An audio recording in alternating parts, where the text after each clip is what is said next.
Она што во моментот се размислува е државен испит во високото образование. Низ медиумите почесто правилува фразата екстерна евалуација, екстерно тестирање. Во овој момент она што го размислуваме е државен испит. Во светот има различни примери, да речеме екстерна евалуација има во држави како Данска, Британија, Австралија и други. Вишеградската група применува државен испит. Во овој момент размислуваме повеќе за државен испит, меѓутоа се уште сме отворени да ги чуеме размислувањата на сите оние што имаат интерес да се вклучат во една јавна дебата. Министерот и Министерството веќе започнаа јавни дебати, има јавна дебата со студенти, со професори, ќе продолжат и понатаму со тоа. Решението не е конечно, меѓутоа она што е дефинитивно е дека нешто мора да се промени.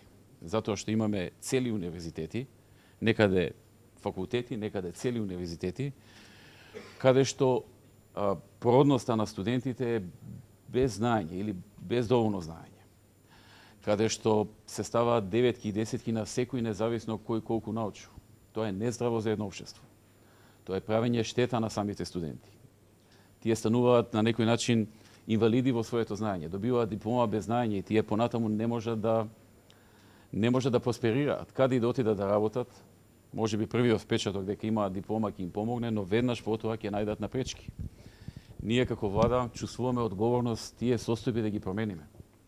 Ние сме еве повеќе години на власт, не можеме да дозволиме пред очи да поминува нешто што сите го знаат. Јавна тајна е дека во Македонија значаен дел на универзитети или пак на одделни факултети го прават тоа.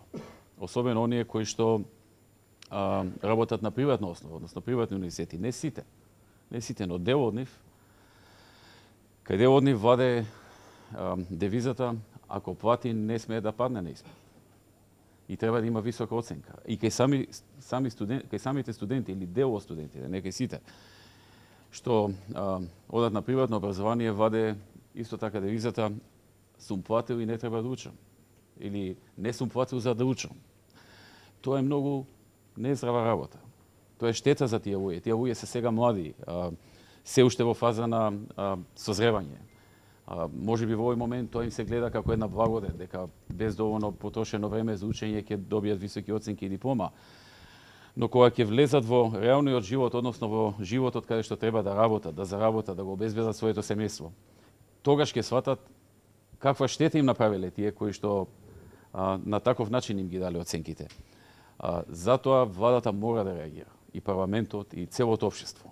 И жал ми е што опозицијата не застанува на наша страна, во смисла на квалитет на образование, во смисла на обезбедување ситуација каде што секој што ќе положи, ќе има знаење, кое што ќе го користи ни целиот живот, ќе заработува со тоа знаење, ќе живее со тоа знаење, ќе го храни своето семејство со тоа знаење, а не да биде на маргините на општеството, да живее во сиромаштија заради немање на знаење.